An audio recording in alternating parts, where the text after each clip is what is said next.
Connected Mate. Ce soir-là, à Fontainebleau, le théâtre municipal affichait complet. Une salle pleine, curieuse, en quête de repères sur un monde en transition. Sur scène, 3 profils particulièrement intéressants. Jean-Philippe Vert, président de Bioptimus, pionnier de l'intelligence artificielle appliquée à la santé. Jascha Osterbahn, directrice de l'ICIGE, Mine Paris PSL, experte en environnement et en politique publique. Et enfin, Ludo van der Heyden, professeur émérite à l'INSEAD en maître de cérémonie. Une conférence plutôt dense, fluide, parfois technique, mais nourrie d'éclairages utiles.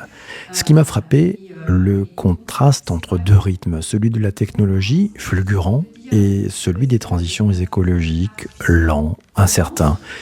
Et ce malaise latent, une forme d'impuissance face à l'ampleur des enjeux.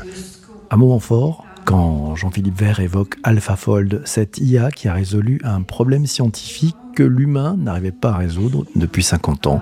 Rien que ça. Mais ce n'est pas l'extrait que j'ai retenu. Saluons d'ailleurs au passage la modération subtile de Ludo van der Heyden, professeur émérite à l'INSEAD, qui a su orienter le débat avec la précision d'un stratège. Il pose d'ailleurs une question décisive. Mais beaucoup de gens parlent de discontinuité, c'est-à-dire qu'on vit un moment unique et que c'est pas comme avant.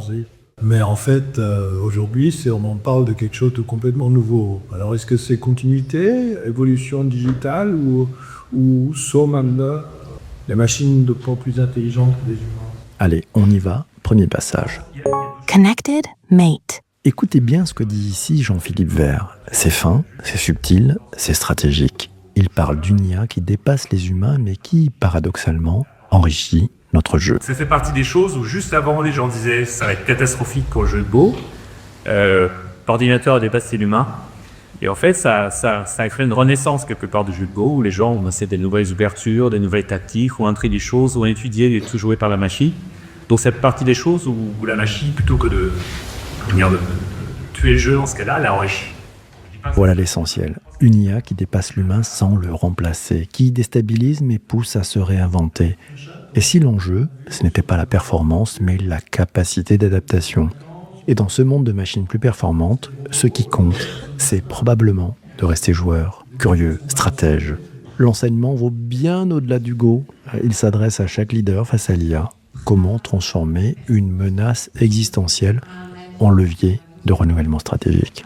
Un autre moment fort, Jean-Philippe Vert nous décrit ici un cas d'usage qui concrètement sauve des vies. On parle d'IA, de santé et de précision médicale. Aujourd'hui, on a des intelligences artificielles. On entraîne à voir des images et à faire le diagnostic et notamment à prédire si l'immunothérapie a marché.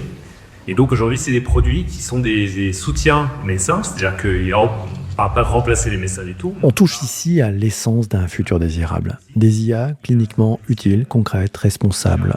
Jean-Philippe parle d'outils qui assistent le diagnostic, qui réduisent les inégalités d'accès à la santé, qui prolongent l'œil du médecin.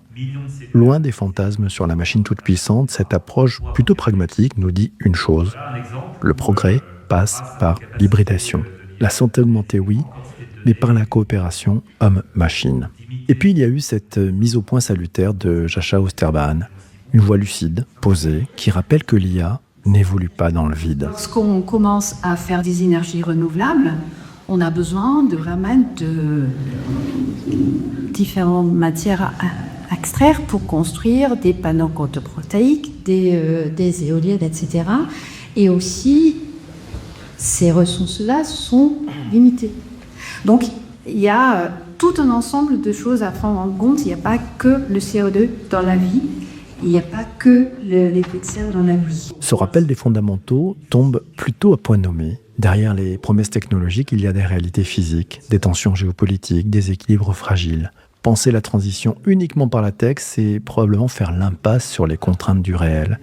Et Jascha Osterbahn met le doigt là où ça fait mal. Ce n'est pas seulement une question d'émissions, c'est une question de limites planétaires, d'arbitrage, de priorité, de régulation, bref, de politique aussi.